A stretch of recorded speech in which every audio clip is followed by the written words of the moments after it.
Howdy y'all, we're here with another top 8 deck profile. Today we went to the all-in $1,000 esports cash tournament in Oklahoma. And I'm here with my boy Dante. What'd you play? Still playing Prank Kids. Okay, let's get into it. What place you get? Oh, I got third place. Third place after Swiss and all that. Yeah, it's 5 rounds and then top 8. So, basically played 3 of the main good Prank Kids. 2 Fancy. I cut him down to 2 because I just wanted to draw more hand traps, and now that I've gotten a little more comfortable with the deck, I was alright with kind of changing up the ratios, and then the 1 Roxy as usual. So that was pretty basic right there. And of course I play the Brave Engine.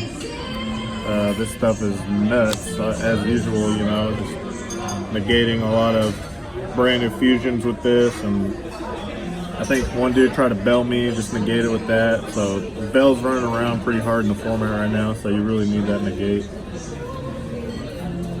And then I played, I kind of targeted my hand traps to beat branded. So played the 3 Ash for the branded fusions. 2 Ogre, just in case there might be some Brave stuff. This card's still good, just to hit like random stuff and to hit like the Fundery's field spell.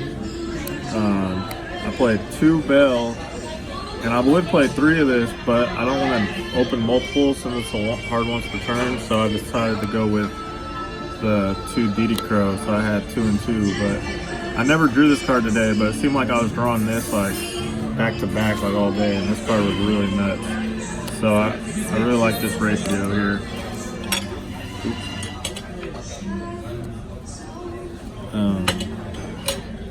And then of course the 2 bricks for the DP. I am still playing DP package. I don't think you should take it out of this deck. I think it's pretty mandatory because a lot of times your plays get stopped and you just have no choice. You just gotta make a DP. And the bricks never really matter. Like I never really bricked on them too often anyway. Spells, did 2 plays and then 1 and 1. This fine ratio, I don't know if you want to play one of those, that's pretty good. And then 3 Ripe, 3 Standard, the 1 Fateful, 1 Dragoback.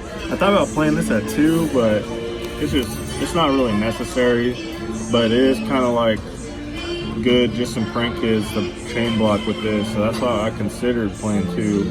I've tested 2 before, but it's kind of just like win more, you don't really need it, in my opinion. And of course the 2 Fusion Destinies. And then one of my tech cards, I was playing Droplet, but I've noticed that like every regional I've been at, every event, Droplet, I always negate 1 monster. So I just decided to play the 2 Chalices today. And it worked. I mean, every time I saw a card, it did its job, and I only needed to negate 1 thing. I never missed Droplet, so I think this is actually pretty slept on. And single spells, the Call by, Monster Born. I don't play Instant Fusion, don't play Thunder Dragon Fusion. This does pretty much everything you need, and it's not reliant on you to have already done something else. It's like your Prank Kid gets ashed, you just Monster Born it back, and you can like, you know, possibly keep playing and do some other stuff. I play the 1 Terra. This is another copy of the Prank Kid Field Spell, and then also the 1 Mystic Mime, which I've cut down to 1 because I don't think it's really that great right now, because Branded is ending on like 1 monster. They can just like banish their own monster if they want to, and then this is dead. And then like seems like pretty much every deck playing Brave. I mean, unless you're just playing pure Despia. So I didn't want to rely on the Mystic Mine too much, but it was there. It never came up, but it was there. And then my other 3 hand traps, 3 Imperm. Just because Branded is in the format, I want to hit the Alibur or the Lebellion with this. So yeah, instead of 3 Droplet, I don't think I was playing this in my other profile, so I just played, it's pretty much like 5 negates, 3 of this and the 2 Chalice. That's all for the main deck. It was 44 it wasn't me 45, and then last I was playing the Foolish Burial, but I only have 44 sleeves, so I just cut the Foolish Burial. Extra deck's pretty standard. I don't think I've really changed anything here. I think the extra deck is pretty much solved at this point. Never need the third doodle. Never need any more of this. I mean, it's really just standard at this point. The one ride, this actually came up where I attacked directly for game with this, and it made me not have to do a bunch of like crazy plays trying to play like into Nibiru and shit. The dude was at 1,000, and the next turn I just fused into this, attack directly. So I like this card. And then a Leather Washer, card's nuts, and then one Butler. Man, I think I only summoned Butler like twice today. Like, it's crazy how much this deck can do without even using Butler. So I don't know why people play two of it. It's never come up for me. One Link Spider, one Link Rebo. I know some people play two of this. Not really sure why. I don't know. I guess for grind games maybe it comes up.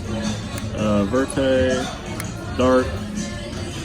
This never came up. This is kind of like not being used as much because I don't think Branded and Sword Soul, neither of them play DPs. So I really wasn't like trying to take DPs all that much today. Yeah, there's those. The one Unicorn and the one Access Code. Never made either of those. Like, I don't know what it is with this deck, but this rarely comes up. But just the fact that you have it, like, you need to have it, because if you don't, like, you're definitely gonna lose a game or two. It'll come up, but it's just kind of rare. And then the Toad and the DP. And for the side deck, kind of switched it up and oriented it towards what I thought I was going to see at the tournament today, and it all worked out. So 3 Droll. This could have been the Nibiru, I guess, but I really just want something to stop like combo decks. And Droll's kind of like that card where it's like it touches a lot of bases that you want to hit. You know, it stops Flunder. Stops any deck playing the Brave Engine, so it's got a lot of flexibility there. It's not like Nibiru where you can't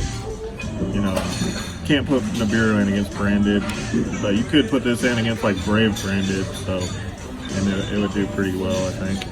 So yeah, I just want to be flexible.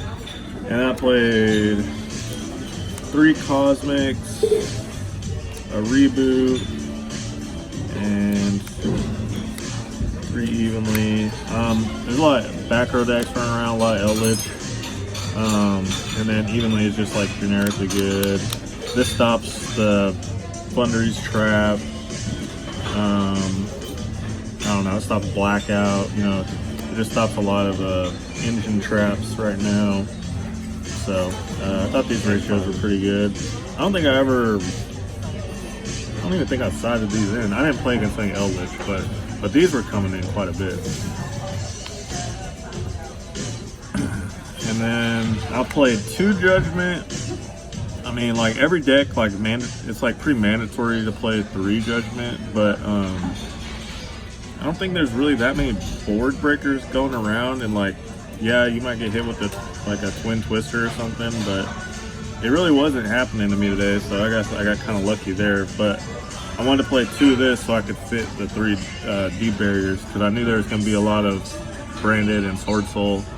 And it definitely came up a lot, but I didn't draw this card once today, sadly. So. Did you ever think about playing Sanctum instead of D-Barrier? Yeah, I played Sanctum before, but you know, it could get ashed, so you know what I mean. But no, I think I liked Sanctum in this deck, but I didn't want to play Lancia today. Like, I would play it if I was playing Lancia, but. So, anything you like to change in the deck moving forward? No, I think this build was like honestly pretty perfect to counteract the meta. Like, I played exactly what I thought I was gonna play. I played against the Thunderies player. I played against Branded. I played against Sword Soul. That's exactly what I expected. That's exactly what I played against. My deck was built to beat those decks, so it just worked out. All right, Dante, thank you again for another amazing tournament performance. and we'll see y'all in the next video. Peace. Thanks.